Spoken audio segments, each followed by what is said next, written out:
Radio city podcast. बात है महाराष्ट्र के नाशिक डिस्ट्रिक्ट के देवलाली शहर के बर्न्स बोर्डिंग स्कूल की। स्कूल की छुट्टियां हुई तो सारे बच्चों के पेरेंट्स आए उन्हें घर ले जाने, एक स्टूडेंट को छोड़कर। उसके पेरेंट्स भूल गए थे कि उसकी बोर्डिंग स्कूल में हॉलिडे है। 1987 में जब यह लड़का 14 साल का हुआ तो इस लड़के के पिताजी, जिनका नाम था अहमद अली खान, वो बोन कैंसर की वजह से गुजर गए। अहमद अली खान के अनटाइमली डेथ का अहमद अली खान की फैमिली पर बहुत बुरा असर पड़ा। इस लड़के की पढ़ाई छूट गई और इससे वापस मुंबई आना पड़ा। रातों रात अपने बंगले को खाली कर इनकी फैमिली को एक 1 रूम अपार्टमेंट में शिफ्ट होना पड़ा। बेचारा 10th की पढ़ाई तक पूरी ना कर पाया। घर चलाने के लिए इस लड़के ने मुंबई के बोरीवली से बांद्रा तक के बसेस में लिपस्टिक और नेल पॉलिश बेचे। फिर कुछ टाइम के लिए एक फोटो लैब में काम किया। इस लड़के को डांसिंग का बड़ा शौक था।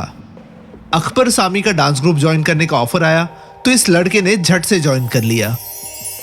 1991 में ही won the Indian dance competition और फिर 1992 के वर्ल्ड डांस चैंपियनशिप लंदन के मॉडर्न जैज कैटेगरी में 4th प्राइज मिला।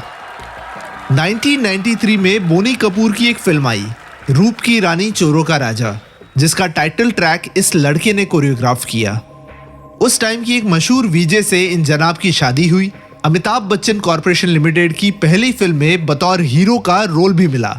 लाइफ सेट हो रही थी, पर उसके बाद ये लड़का कहीं खो सा गया। ना कोई मेजर फिल्म्स आई और अगर आई भी तो बहुत ही बुरी तरह से फ्लॉप हुई। 14 साल की उम्र से स्ट्रगल करने वाले लड़के को लगा कि अब उसका करियर खत्म। उसकी लाइफ का बल्ब का करंट बंद होने ही वाला था, पर उसकी लाइफ के, उसके करियर के बल्ब को फिर से करंट तब मिला जब उसकी लाइफ में आया एक नया सर्किट।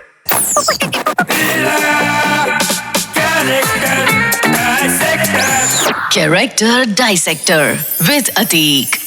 रेडियो सिटी पर मैं हूं कैरेक्टर डाइसेक्टर अतीक, और जिस लड़के की मैं बात कर रहा हूं वो मेरा one of the most favourite actors में से एक, अरशद वारसी। अरशद वारसी के करियर को एक करंट मारा एक कैरेक्टर ने, जिसका नाम है सर्किट। सर्किट यानी मुन्ना भाई का साइड किक। पर यह कैरेक्टर एक साइड किक से कई ज्यादा है।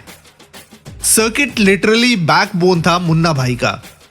मुन्ना भाई बिना सर्किट के ना कुछ सोचता था ना ही कुछ करता था।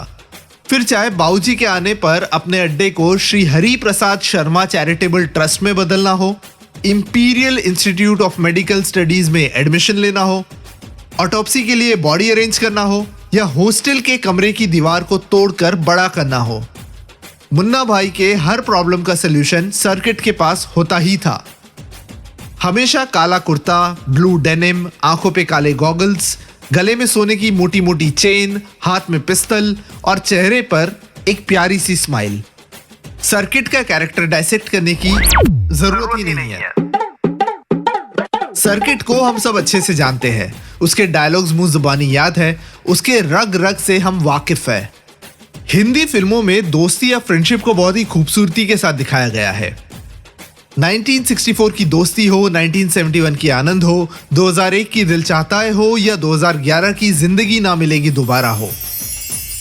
पर जिस तरह से मुन्ना और सर्किट की दोस्ती दिखाई है, वैसी दोस्ती शायद ही कभी बड़े पर्दे पर आई हो। सर्किट मुन्ना के लिए कुछ भी कर सकता था। भाई ने बोला है करने का तो करने का। फिर वो चाहे किसी चाइनीज फॉरेनर को पकड़कर एक बोरी में ले आना हो क्योंकि भाई को एक बॉडी चाहिए थी, या फिर हॉस्पिटल में एक बार डांसर को बुलाना हो, या इवन मुन्ना भाई के क्विज के लिए प्रोफेसर्स को किडनैप करके लाना हो। सर्किट वो हर चीज करता था जो मुन्ना की डिमांड होती थी। सर्किट का मुन्ना की लाइफ में रोल मुन्ना की लाइफ के हिसाब से चेंज होता रहता था।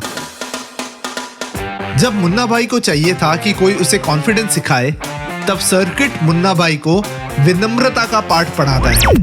भाई फुल कॉन्फिडेंस में जाने का और एकदम विनम्रता से बात करने का। जब मुन्ना भाई को लाइफ में एक फिलोसोफर की जरूरत थी, तब सर्किट फिलोसोफर बन जाता है।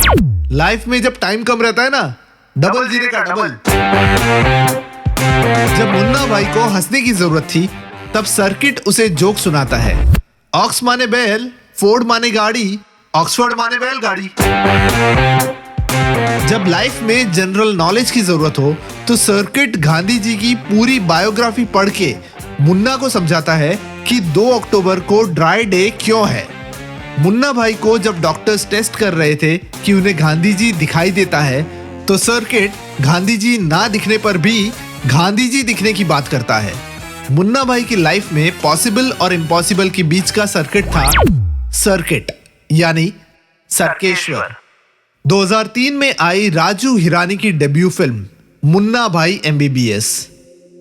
इस फिल्म से पहले अरशद वारसी एक आम एक्टर था। बहुत सारी मुश्किल परिस्थितियों से, बहुत सारे स्ट्रगल से गुजरा था। 2002 आते आते अरशद वारसी की लाइफ, अरशद वारसी की करियर से मानो वो स्पार्क चला सा गया था। 2003 में अरशद वारसी की लाइफ को, उनके करियर को मिला एक नया spark, thanks to the new circuit in his life.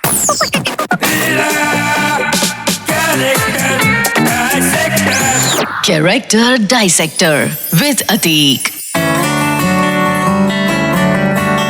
Radio City Podcast.